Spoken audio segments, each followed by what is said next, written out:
നമ്മുടെ ഹംപിയുടെ first day breakfast കഴിച്ച് നമ്മൾ സൈറ്റ് സീയിങ് ആയിട്ട് പോവാണ്.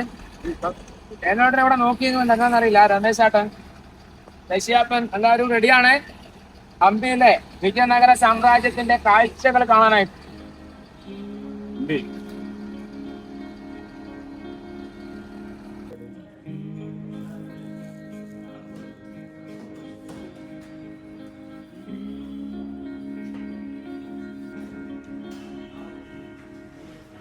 ഹായ് ഫ്രണ്ട്സ്, എല്ലാവർക്കും നമസ്കാരം.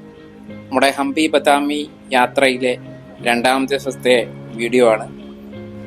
ബസ്സൊക്കെ ഓൺ ടൈം എത്തി, എല്ലാവരും തന്നെ ബസ്സിലേക്ക് കയറിയതിനു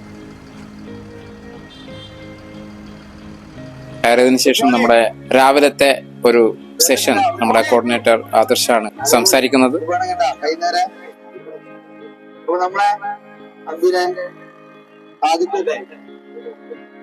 നമ്മള് 9 മണി ഞാൻ പ്രതീക്ഷിച്ചത്, അവർ 8:40 തന്നല്ലേ. പഴയ ആൾക്കാർക്ക് നമ്മളെ അറിയുന്നത് കൊണ്ട് സന്തോഷത്തോടെ ഒന്ന് ചിരിച്ചേ, നല്ല സൗണ്ട് ചിരിച്ചേ. ഒന്നോടി. രാവിലെയുള്ള സമയം അതിമനോഹരമാണ്. നമ്മളില് ഒരു പോസിറ്റിവിറ്റി ഉണ്ടാകുന്ന സമയം. ആ ഒരു പോസിറ്റിവിറ്റിയെ എല്ലാവരിലേക്കും എത്തിക്കുവാനായിട്ടുള്ള പ്രോഗ്രാംസ് നമ്മൾ ചെയ്തു. എല്ലാവരും തന്നെ വളരെയധികം ഇന്ററാക്റ്റീവായി. നമ്മുടെ താമസം ഹോസ്പേട്ടിലാണ്. അവിടെ നിന്നും ഹംപിയിലേക്കുള്ള യാത്ര വളരെ മനോഹരമാണ്. കൃഷി മുഖ്യമായും ചെയ്യുന്ന ഒരു സ്ഥലമാണ് കർണാടക, ഇതുപോലെ തന്നെ തമിഴ്നാട്.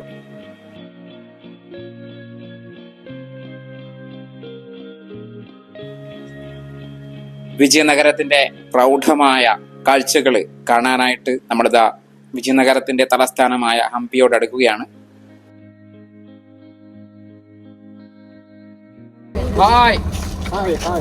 നമ്മളങ്ങനെ വിട്ടല ടെമ്പിൾ കോംപ്ലക്സിലേക്ക് പോവാണ്. വലിയ വണ്ടി ആയതിനു കാരണം നമ്മളെ വണ്ടി ഇറങ്ങിയിട്ടുണ്ട്. എൻട്രൻസ് ടിക്കറ്റ് എടുക്കാനായിട്ട് ആദർശ് പോയിട്ടുണ്ട്. ഇവിടെ നിന്ന് ഏതാണ്ട് 1 കിലോമീറ്റർ ദൂരമുണ്ട് വിട്ടല ടെമ്പിൾ കോംപ്ലക്സിലേക്ക്. അവിടുത്തെ ഇന്നത്തെ ഫസ്റ്റ് ഡേ തന്നെ നമ്മൾ ഇവിടെ എത്തിയിരിക്കുകയാണ്.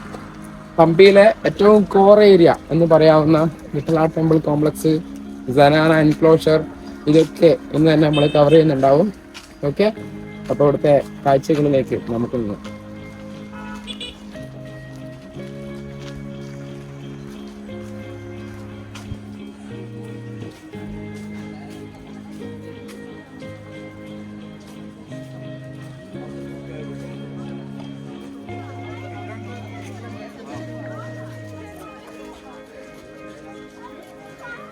വിട്ടല ടെമ്പിൾ കോംപ്ലക്സ് ഏറെ പ്രസിദ്ധമാണ്. നമ്മുടെ 50 രൂപയുടെ നോട്ടിലൊക്കെ ഉള്ളത് ഇവിടുത്തെ ഒരു രഥമാണ്. അവിടേക്ക് പോകുവാനായിട്ട് കുറച്ച് നടക്കുവാനുണ്ട്. അതിനാൽ തന്നെ ഇവിടെ ഇലക്ട്രിക് ചെറിയ മിനി ബസ്സുകൾ അറേഞ്ച് ചെയ്തിട്ടുണ്ട്. നമ്മൾ അതില് കയറിയിട്ട് വിട്ടല ടെമ്പിളിലേക്ക് പോവുകയാണ്.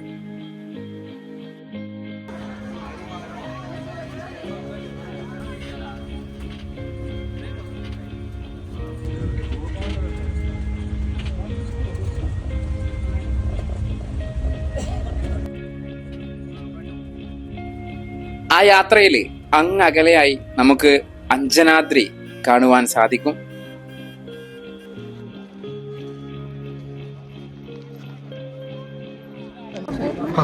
ഹംപിയിലെ പ്രശസ്തമായ വിട്ടല ടെമ്പിൾ കോംപ്ലക്സിന്റെ ഫ്രണ്ടിലാണ് നമ്മളുള്ളത്. ഒരുപാട് കുതിരകളെയും മറ്റും വിപണനം ചെയ്തിരുന്ന ഹോഴ്സ് മാർക്കറ്റാണിത്. അതിന്റെ അവശേഷിപ്പാണ് ഇവിടെ.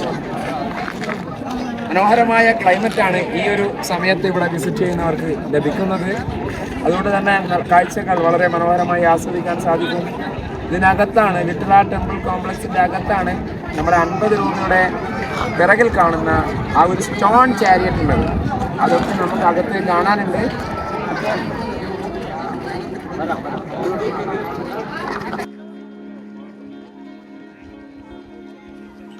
ഒരു കാലത്ത് ഏറെ തലയെടുപ്പോടെ നിന്ന ക്ഷേത്രത്തിന്റെ ഗോപുരം അങ്ങകലെയായി കാണുന്നതാണ് അഞ്ജനാദ്രി, ഹനുമാൻ സ്വാമിയുടെ ജന്മഭൂമി എന്നറിയപ്പെടുന്ന സ്ഥലം. പ്രൗഢമായി നിരവധി ആളുകൾ സജീവമായിരുന്ന ഒരു കാലത്തെ ഓർമ്മയിലേക്ക് നമ്മൾ ഈ കാഴ്ചകൾ കാണുമ്പോൾ കടക്കുകയാണ്. So now is the area is the Vijaya Vitala temple. But this temple and the built in 14th-15th century, there are two kings, Raudadevaraya and Sri Krishna Deva. In the Krishna Deva is the ruling time, it come into other country traders. The 14th to 15th century. The Chinese, Portuguese, Mongolian, Arab traders. These all looking, you know, these L-shaped mark. Very, very old. And the next side, the big African government is restoring. വിട്ടള ടെമ്പിളിന്റെ അകത്ത് detailed ആയിട്ട് നമ്മൾ കാര്യങ്ങൾ മനസ്സിലാക്കുകയാണ് ഗൈഡിന്റെ അടുത്ത്.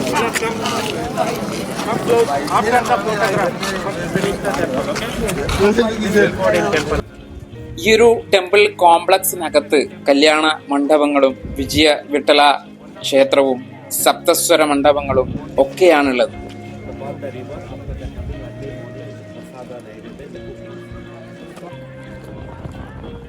നമ്മൾ ഈ നേരെയായി കാണുന്നതാണ് വിജയ Vitthala temple. ഇന്നവിടെ ആരാധനയില്ല.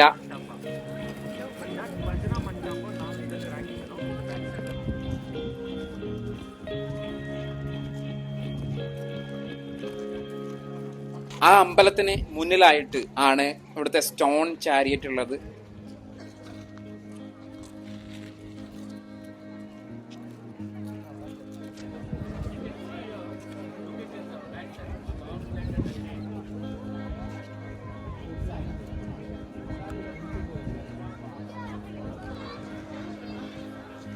കരിങ്കൽ കൊത്തുപണികളാൽ സമ്പന്നമാണ് ഇവിടം.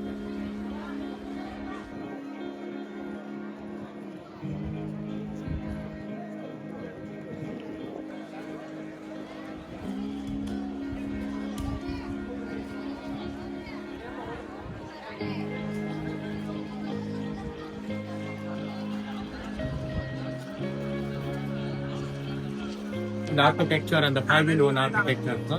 Here only. The three team block. The hand name is there. The first one, the frog jumping. Look at the frog. You can see no frog jumping. In the second one, in Mother Monkey and Baby Elf, the milk.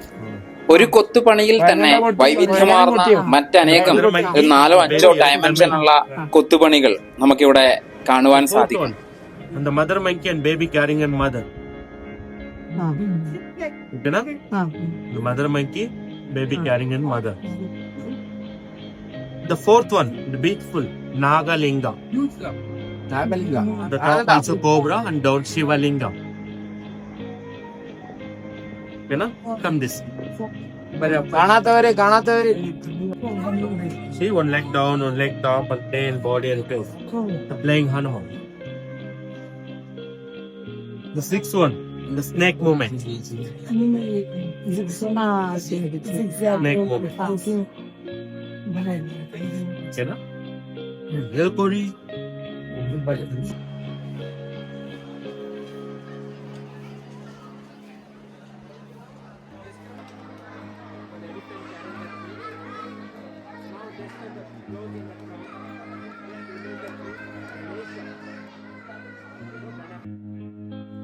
വിജയ വിട്ടല ടെമ്പിളിനകത്തേക്ക് നമ്മൾ എല്ലാവരും കടന്നു.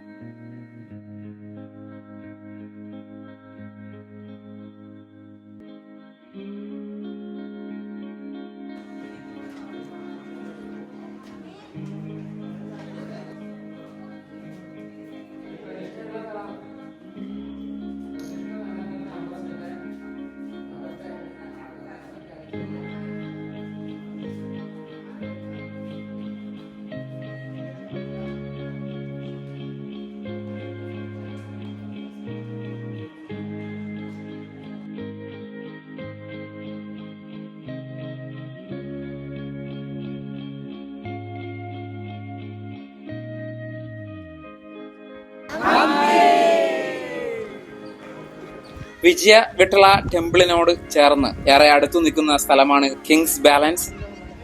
ശ്രദ്ധിക്കാൻ ഇപ്പൊ അവിടെ എഴുതി വെച്ച എല്ലാരും വായിച്ചിട്ടുണ്ടാവും വിചാരിക്കുന്നത്. ഇവിടെ വെച്ചിട്ടാണ് തുലാഭാരം തൂക്കുന്നത്. രാജാക്കന്മാരാ ഇപ്പൊ കൃഷ്ണദേവരായരൊക്കെ തുലാഭാരം തൂക്കുമ്പോൾ മറ്റേ തട്ടില് സ്വർണങ്ങളും അങ്ങനെ വിലപിടിപ്പുള്ള കാര്യങ്ങളാണ് ഉണ്ടാവുക.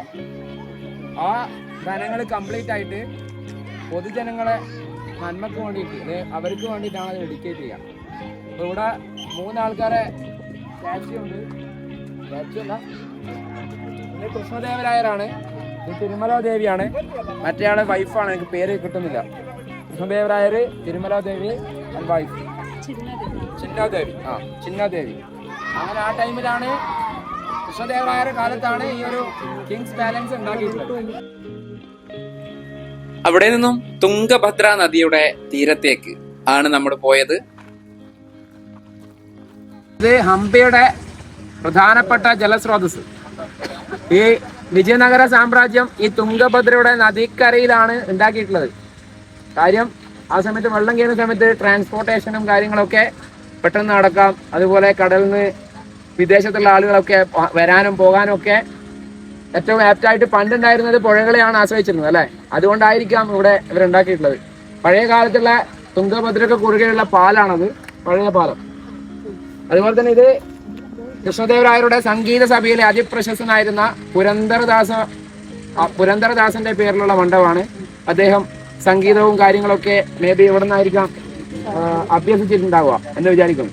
അപ്പൊ നമുക്ക് അങ്ങോട്ടേക്ക് പോകാം. കഴിഞ്ഞ തവണ വന്നപ്പോൾ കംപ്ലീറ്റ് ആയിട്ട് വെള്ളത്തിനടിയിലായിരുന്നു. ഇപ്പൊ നിങ്ങൾക്ക് അങ്ങോട്ടേക്ക് പോകാം. പക്ഷെ പോകുന്നവര് പെട്ടെന്ന് തന്നെ പോയിട്ട് തിരിച്ചു വരണം.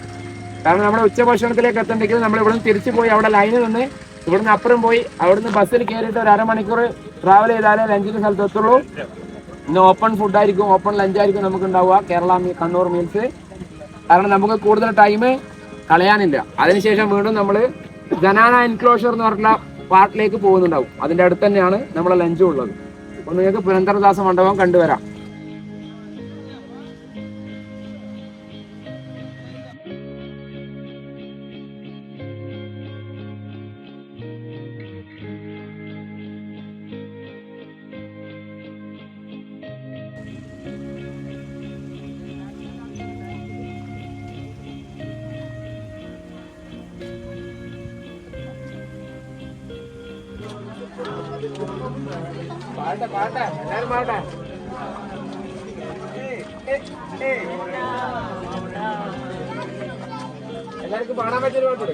വിട്ടള ടെമ്പിൾ കോംപ്ലക്സിനടുത്തെത്തിയപ്പോൾ അവിടെ തിരിച്ചു പോകാനുള്ള വണ്ടിക്ക് ക്യൂ ഉണ്ടായിരുന്നു. അങ്ങനെ നമ്മൾ അവിടെ വെച്ചിട്ട് പാട്ടൊക്കെ പാടി നന്നായിട്ട് എൻജോയ് ചെയ്തു.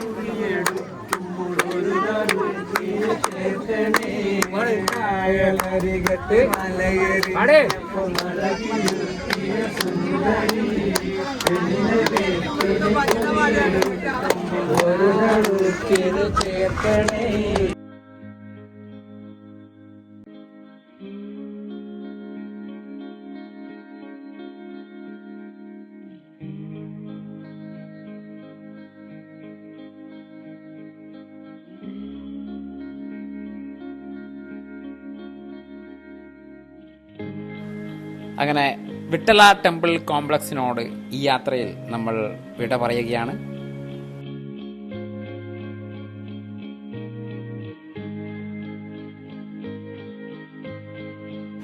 അതിനുശേഷം നമ്മൾ എത്തിയത് ക്യൂൻസ് ബാത്ത് ആണ്. ക്യൂൻസ് ബാത്ത് അറിയാം, രാജ്ഞിമാരുടെ കുളിക്കുന്ന സ്ഥലം.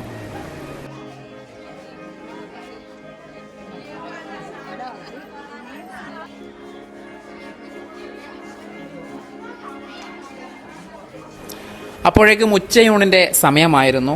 നമ്മൾ അവിടെ വെച്ചിട്ട് നമ്മുടെ വിഭവസമൃദ്ധമായ നാടൻ ഭക്ഷണം പ്രസൂണേട്ടൻ്റെ നേതൃത്വത്തിൽ ഉണ്ടാക്കിയിട്ടുണ്ടായിരുന്നു. എല്ലാവരും സംതൃപ്തിയോടെ ആ ഭക്ഷണം കഴിച്ചു.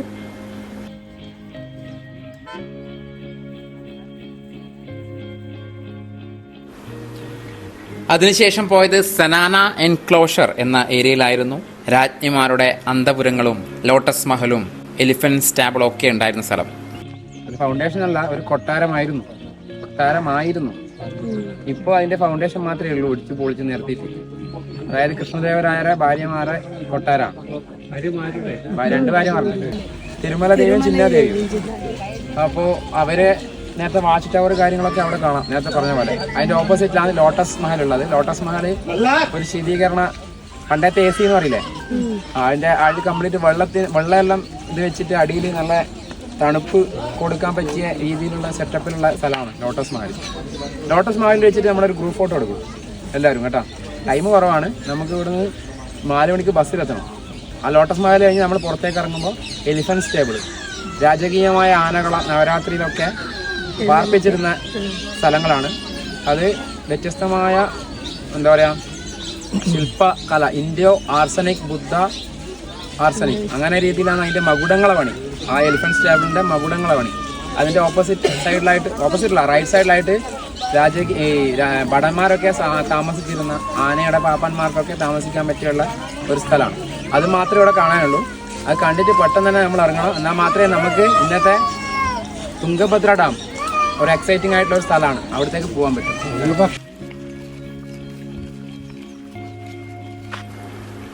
ഈ കാണുന്നത് രാജ്ഞിമാരുടെ അന്തപുരത്തിൻ്റെ ഫൗണ്ടേഷൻ മാത്രമാണ്.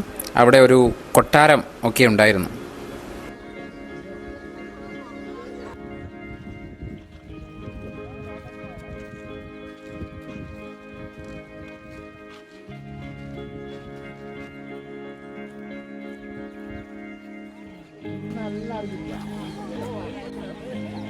അവിടെ വെച്ചിട്ട് നമ്മളൊരു ഗ്രൂപ്പ് ഫോട്ടോ എടുക്കുകയുണ്ടായി.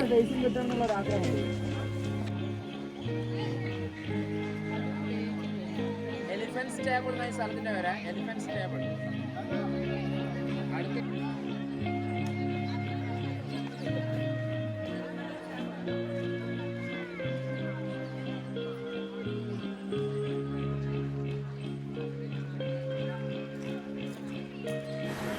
അവിടെ നിന്നും നമ്മൾ നേരെ തുംഗഭദ്ര ഡാമിലേക്കാണ് പോയത്. ആ യാത്ര സുരേന്ദ്രേട്ടനും രമേശേട്ടനും ഒക്കെ ചേർന്ന് വളരെയധികം ഇന്ററാക്റ്റീവ് ആക്കി തീർത്തു.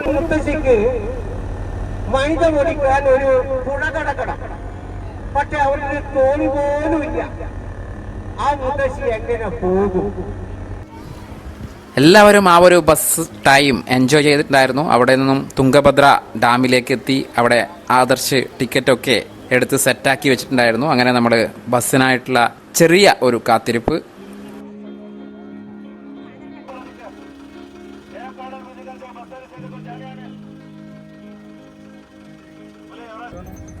നമ്മുടെ തുംഗഭദ്ര ഡാമിലേക്ക് എത്തിയിരിക്കുകയാണ്.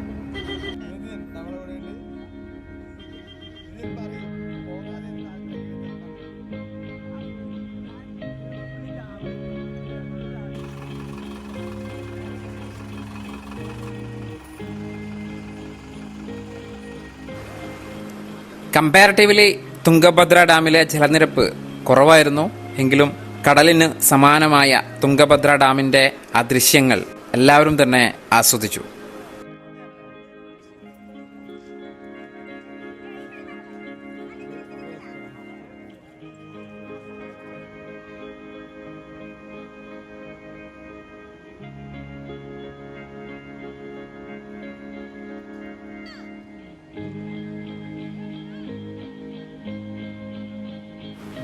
അവിടെ നിന്നും ബസ് കയറാൻ ഒരു മത്സരമായിരുന്നു. നമ്മൾ കുറച്ചു പേര് ഡാമിൽ നിന്നും നടന്നിട്ടാണ് എൻട്രിയിലേക്ക് എത്തിയത്.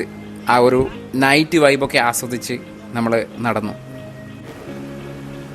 ഈ ഒരു വീഡിയോ ഇവിടെ സമാപിക്കുന്നു. 2-ാം ദിവസത്തെ കാഴ്ചകൾ 3-ാം ദിവസത്തെ കാഴ്ചകളുമായി നമുക്ക് വീണ്ടും കാണാം.